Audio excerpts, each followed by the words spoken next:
চলে এসেছি আরও একটা সহজ রেসিপি তোমাদের সাথে শেয়ার করবার জন্য।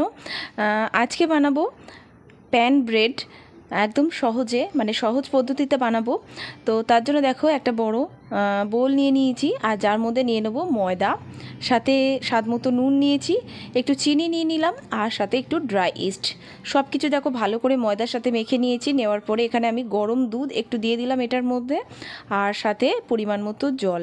তো জলটা আমি কিন্তু এখানে অল্প অল্প করে অ্যাড করছি, একবারে পুরো জলটা দিলে অনেক সময় বেশি হয়ে যায়। তো অল্প অল্প করে এইভাবে দিয়ে এটাকে একটু মেখে নিতে হবে। তবে আমরা রুটির জন্য যে ধরনের ডো মাখি সেরকম কিন্তু হবে না, তার থেকে একটু নরম হবে। তো দেখতেই পাচ্ছ তার থেকে অনেকটাই নরম।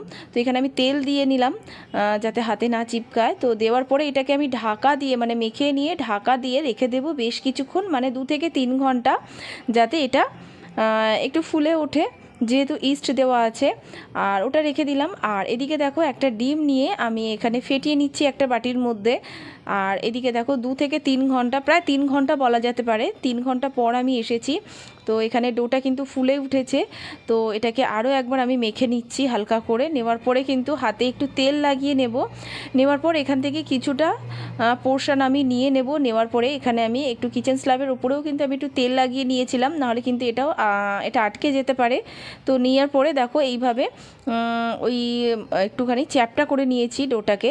নেওয়ার পরে এইভাবে উপর থেকে আঙুল দিয়ে আমি একটুখানি ডিজাইন করে নিচ্ছি, এটা যা নিজের ইচ্ছা মতো। তো নিজের মতো করে একটুখানি ডিজাইন করে নিচ্ছি। নেওয়ার পরে দেখো এদিকে গ্যাসেতে একটা প্যান বসিয়েছি, যার মধ্যে একদম সামান্য আমি তেল অ্যাড করলাম। করার পরে দেখো ভালো করে তেলটা একটু লাগিয়ে নিচ্ছি পুরো প্যানটাতে। নেওয়ার পরে এই যে ব্রেডটা যেটা বানাবো সেটা কিন্তু এর মধ্যে আমি ট্রান্সফার করে দিলাম। দেওয়ার পরে উপর থেকে যে আমি ডিমটা ফেটিয়ে রেখেছিলাম একটুখানি ব্রাশ করে দিচ্ছি উপর থেকে ভালো করে, যাতে উপরের কালারটা একটু মানে একটু লালচে আসে। তো দেখতেই পাচ্ছ ভালো করে উপর থেকে ডিমটা ব্রাশ করে দিলাম।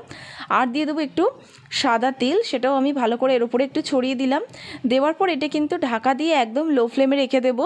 আর এই যে হোলটা আছে এটাকে কিন্তু আমি কাগজ দিয়ে বন্ধ করে দিচ্ছি। তো মোটামুটি এইভাবে আমি 10 থেকে 12 মিনিট একদম লোতে রেখেছিলাম।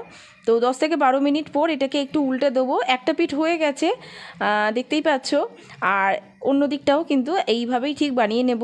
তো মোটামুটি আরও 10 থেকে 12 মিনিট এইভাবে লো ফ্লেমে ঢাকা দিয়ে রেখে দেবো। তো হয়ে গেছে এটা একদম।